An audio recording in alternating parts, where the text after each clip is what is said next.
Hello, everyone. Welcome to today's Higher Ed Demand Gen video podcast hosted by Concept 3D. A little bit about Concept 3D. We have served the online education community for over a decade with our award-winning interactive maps and virtual tours. Improve your campus communications, engagement, and recruitment with our powerful visual communication solutions. My name is Shiro, and I will be your host today. I'm a demand gen marketer at Concept 3D, and I'm speaking from my home in Silverthorne, Colorado, which is a little mountain town an hour west of Denver. Today, I am joined by Ashley Golledge. She is the Director of Marketing and Communications at the University of Pacific, specifically the McGeorge School of Law. She's an experienced writer and editor with a demonstrated history of working in the higher education industry. Ashley, thanks for joining us today. Thanks for having me, Shiro. I'm very excited to be a part of the podcast. As Shiro mentioned, my name is Ashley Golledge, and I'm the Director of Marketing and Communications for McGeorge School of Law. I'm located here in Sacramento, California, so I am in the capital of California, which is perfectly located for our school because we have a large emphasis in government law. Got it. Do you want to start off with a quick fun fact? I'd love to. So my fun fact is that I have been a vegetarian for over 20 years. I became a vegetarian at a very young age and it stuck. I remember this from our conversation now. I was like, how did you make that decision so young? Yeah, actually, it's an interesting story, but I had a substitute teacher who basically who showed us a video of how they slaughter animals. And I was very young and impressionable at the time. And so I kind of just made a decision to make an ethical stance on it, and I have not eaten meat since. And especially living in a wonderful state like California, there's a lot of wonderful options for vegetarians and vegans and all kinds of dietary restrictions. Right. It makes it easier, right, for you? Mm-hmm. Great.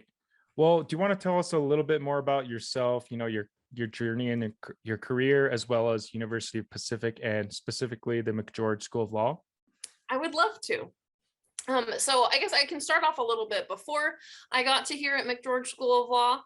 So I grew up in Kansas. I got my bachelor's degree from the University of Kansas, and then I also got my master's degree from there as well in digital content strategy. After finishing up my undergrad degree, I was working full-time at the law school at the University of Kansas School of Law while going to grad school full-time. So I kind of got into the niche field of doing higher ed marketing for a law school, and I learned a lot of the really important institutional and niche knowledge you need to know to be able to be successful as a communicator for the law school community.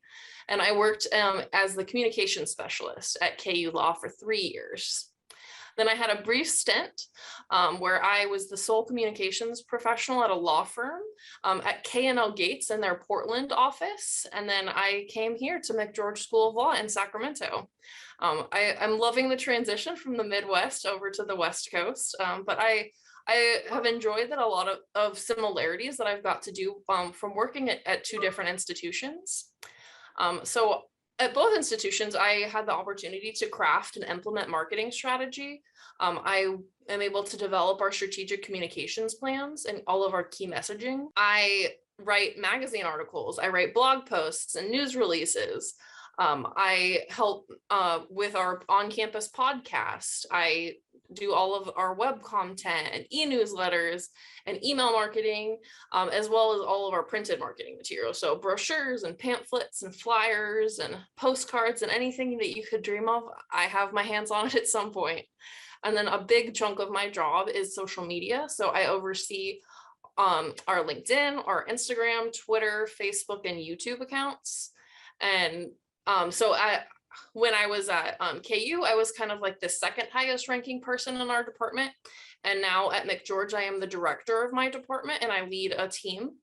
I have an assistant director, a graphic designer, and I have 2 students who work for my department. So, and I only started in my role in July. So I'm about 8 months in, I believe, to my current role. And I've really enjoyed hitting the ground running and getting to do the strategic planning around a lot of different things. You mentioned social media and like the multiple channels you're managing. Is there one specifically that works best for you? I know you're with the School of Law, so things might be a little different than like the central marketing team. How is that going for you? Yeah, so the University of the Pacific has their own main university accounts that is primarily for our undergraduate students. Mhm. So they kind of have a different audience. So there we also have, so most of our graduate programs are in Sacramento. So about 45 minutes away from Stockton for those people who might be listening and are not as familiar with the towns in California. So undergrad is like a 45-minute drive away from us. They're all in one central location. And then over in Sacramento, we have health sciences and we have education and we have law. So we have a beautiful 13-acre campus. And so our social media, our marketing, our news releases are all different from the University of the Pacific. That's things that we do in-house to really promote what our faculty are up to, what our students are up to, what our alumni are up to. And that's kind of some skills that I have developed throughout, learning this niche. I don't have a law degree. I do not intend to go to law school at any point, but I love to tell the stories of what made people interested in law school and what makes them want to join the legal profession, and how do they want to help fix the problems that they see in the criminal justice system. Got it. And in your social channels, where do you get the most engagement and activity with your audience specifically? LinkedIn is our most popular. I think we have like 12,000-ish followers on LinkedIn. Nice. So it makes sense, because we're in higher ed. A lot of those followers are students and our alumni. We have about 14,000 alumni all over the world in every state in the US. And I think people use it primarily for, like professional networking. So if our Right. school gets a good ranking, then it's very likely that our alumni are, proud of that ranking and, their alma mater, and they're willing to share it. We also have like smaller LinkedIn groups where we, share news with our alumni. Our students are very engaged, and especially our current students, like when they're looking for a summer position or they're looking for their first job after taking the bar exam. They're very involved on LinkedIn. So that's where our primary audience tends to be. Got it. I was going to bet my money on LinkedIn, so I'm glad you said it. That's great. Cool. Well, let's jump into some of the questions we talked about last time. I know you're really passionate about accessibility. I know some of the things we talked about was like making your website accessible and making all the communication as accessible as possible. Do you want to go into a little more detail about that? Yeah. So I in all of the professional work that I do, I always strive to make everything as accessible as possible. It's really important to me that all of the content that we produce is as accessible as it can possibly be. So if somebody is visually impaired, we add alt text to all of the images. So it's a general description of what is being displayed in that piece of artwork or that graphic, so that someone who's visually impaired can understand that without having to physically see the image or the video.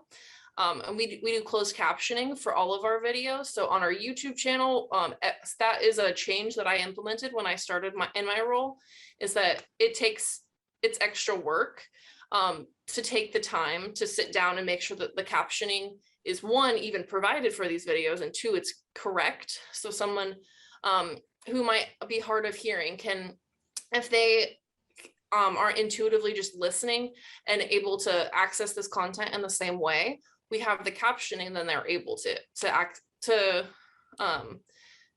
in an effort to be as inclusive as possible, everyone can access our content similarly. So every video that we produce on YouTube, we're getting into Instagram Reels as well. And so it's been really important to me. So even if we're just sharing on our stories, like on Instagram, and we have a video, we always add closed captioning. Got it. And so with YouTube, you never use like the auto closed caption feature, right? You write out the script underneath. Yeah, Is it's that what you're something that we saying? do in Premiere Pro.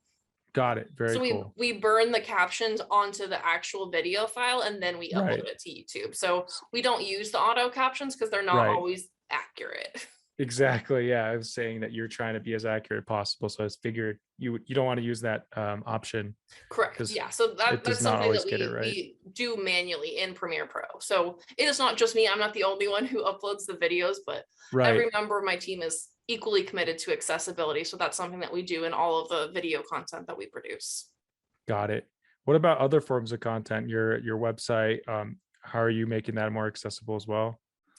So our website actually went through a redesign about a year and a half ago. And so the key things that our university information technology team really put at the forefront of our design processes was accessibility. So we can't even, it is not possible to upload an image and not add alt text.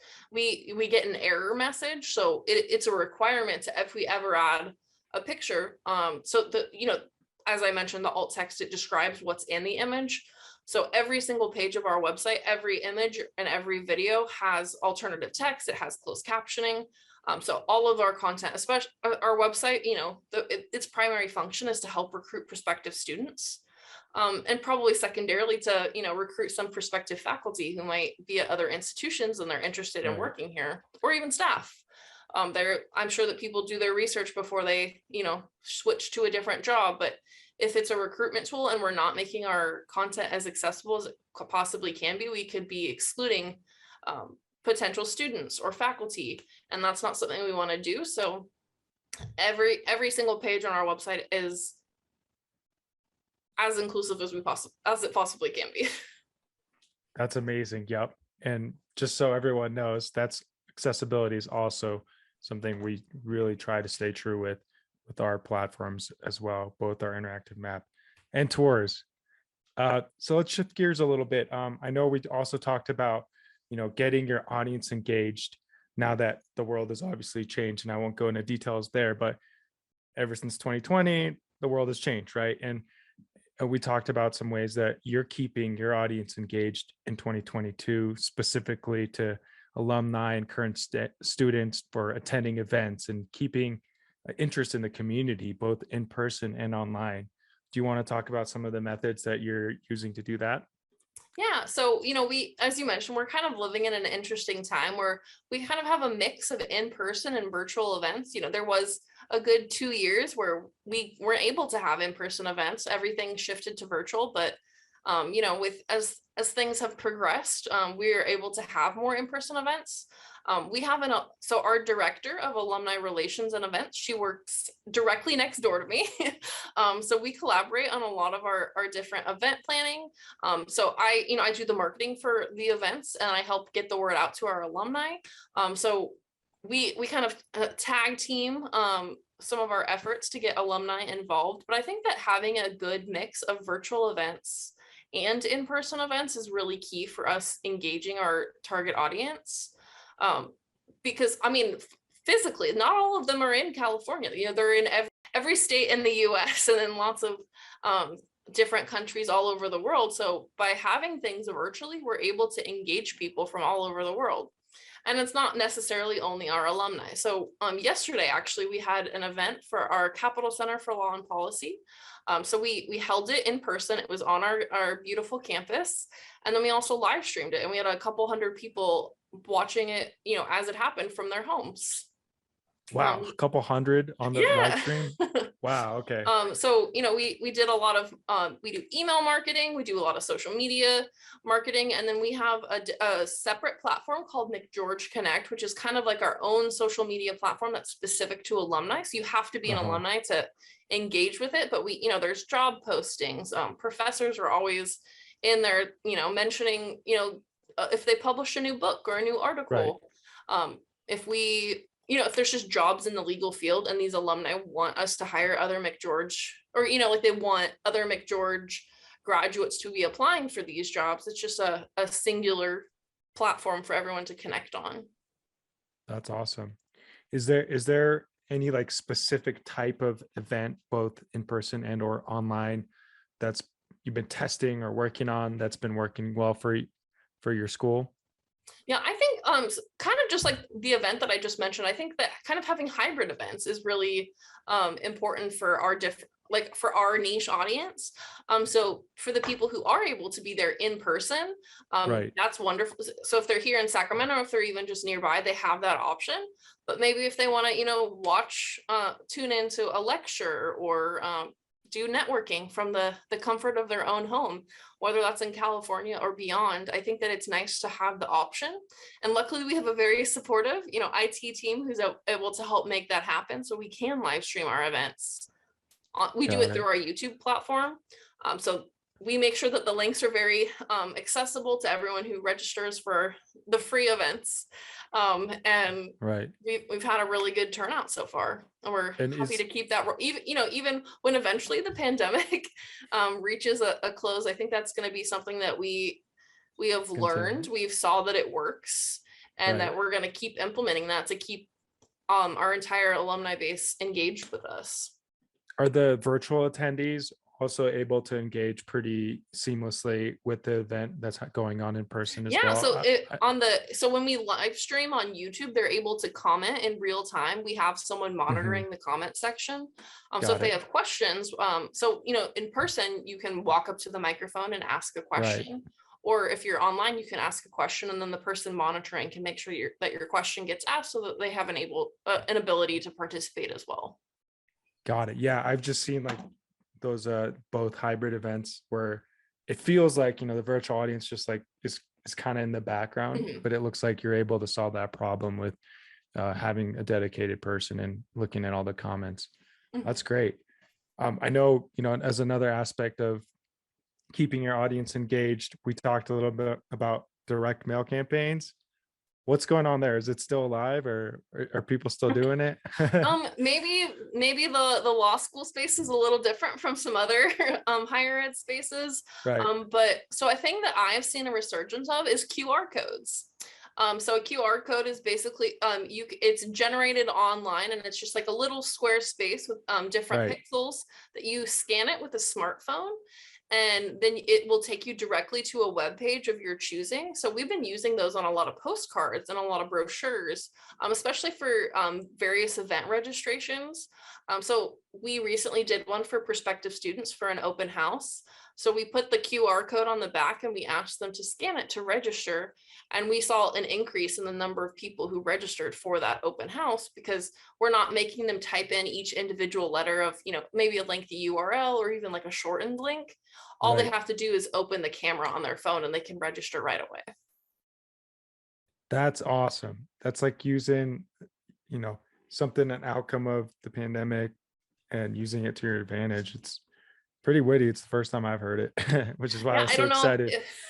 I don't know if I would have invested in QR codes, prior to the Right. pandemic, because Right. it seems to be something that's taking a resurgence. Got it. That's really cool. I'd love to think of ways to use QR codes in our marketing, because I think it's they've made a comeback. They made a full comeback. And so, how could I use them? Very cool. Okay, switching gears again a little bit. So you've really been specific and unique to working for a school of law. How is it really different from the central campus or other higher ed marketing communication jobs? What are some of the unique points about it? Sure. So we have a central university. They have their own marketing and communications team. So they kind of set a lot of like the brand standards and guidelines. Hmm. So some of like the recurring design elements that will show up, like the specific like typography that we use. We have a style guide. So we adhere to the university standards. But we are a kind of a dedicated team just to tell the stories about our specific community. So our alumni, our students, our faculty, so we can kind of get a little bit more into the weeds about the specific areas of law that they practice, or the specific clerkships that they're doing, the books that they're publishing, the research that they're doing. So someone who might not have experience understanding some legalese or legal jargon, that's something that I've been able to pick up. So a good example of that is moot court and mock trial. So that is essentially like practice court. So we send our students to competitions all over the country. So it all kind of falls under the realm of trial advocacy. So we're training them to be trial lawyers Okay. for Okay. mock trial specifically. And so they go all over the country and they compete in mock trial competitions. And then they can win awards. We even have like an on-campus courtroom where they get to practice these skills, so when they graduate that they're ready to go into trial day one if they want to. So I think that that's something a little bit, so I don't know if competitions are like as big of a selling point for undergrad Right. universities. So like just kind of understanding like the things that happen cyclically, like I mean, this Right. does happen for undergrad universities. Is like like I know to expect what time for U.S. News and World Report rankings to come out. I also like I have learned the specific like magazines that like are widely like circulated among prospective students, the specific platforms, the places Right. that they are looking to learn more about law schools.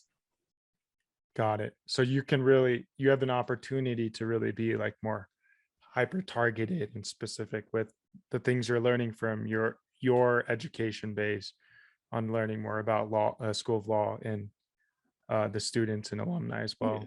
And I do think I also kind of have the additional challenge of understand. So I don't have a law degree, but a lot of times I talk to our faculty, kind of about like Hmm. like if they publish constantly, there's Right. always a professor publishing a new book or a book chapter or a law review article. So I will sit down and talk to them about their research and what they've been learning. And Mm. so I think it's a really important skill to have is to be able to, sit down with them and like comprehend what their research is about and then summarize it so to not take away from the meaning of their research, but to also make it so that the general public can understand what they're talking about That makes without having sense. a law Yeah. So degree. instead of just learning about higher ed marketing communications, you're also learning to become an unofficial uh, law associate. Unofficial, I said. Got it. That's cool. Do you think you'll ever make a switch to a central team, or do you really like being a part of this smaller niche? I like being a part of this smaller niche. I am relatively young and new in my career, but I think that I have really found my passion. I think Right. this is where I want to spend the rest of my career developing and learning and growing. I love working at a law school and I hope they'll have me for a very long time. That's amazing. Thank you. Just one last question. Do you have any advice for those just entering the marketing communications field in higher ed? It could be for central in general or very specific with a niche like a school of law like you. I think that while you're in college, it's really important to do internships, get hands-on experience. Hmm. So when I was in college, I worked at a newspaper in my hometown. Which so my hometown is also a college town. Got it. So I was able to work on the copy desk of a large newspaper. I was able to study abroad in London, England at a digital branding agency. I was able to work at our on-campus TV station. I was the executive director for a couple different shows on our student run TV station. And then I also worked at our student newspaper. So I just kind of got a wide range of experience working in different areas of journalism. Hmm. But I was able to put all of those on my resume as, I've already done broadcast, I've done copy editing, I've worked with reporters, I've taken pictures professionally for a newspaper. I have this relevant hands-on experience and I'm, ready to hit the ground running. And so I actually got my first job in higher ed 3 months after, 3 weeks. Sorry. I actually got my first job in higher ed 3 weeks after I graduated from college. So I had my college graduation ceremony, and then a few short weeks later, I started working at KU Law. That was my first full-time job. That's amazing. That's super quick. It must have been the shortest summer. Yeah, it very much worked out for me that they had a job opening at that time. And then, while I was working at an institution of higher education, I was able to get my master's degree at a discounted rate, which was really wonderful. I always planned to get my master's degree. I wasn't necessarily planning to do it, back to back, Got but it. I was glad that I did. And I was So you very did that fortunate to those have. in tandem? You did those two in tandem. You Yeah, did your so I worked master's. full time and I did my master's full time at the same, like, concurrently. I was also Wow. planning a wedding for about a year of that, so I really didn't sleep for about a year there. Oh my goodness. Well, I hope you get a little more rest now. Yeah, That's so now, crazy. I just have the one full-time job. Calm Nice. down a little bit. That's amazing. Well, thank you so much for joining us today, and thank you for all your insight and amazing conversation. One last question. Where can our listeners connect with you? LinkedIn, website, whatever you want to share here. Yeah, so my email is agolledge@pacific.edu. So that is agolledge.com. And you can also find me on LinkedIn if you look up Ashley Golledge. Amazing. Thank you again for joining us today. Thank you for having me. Thank you. Have a great rest of your day.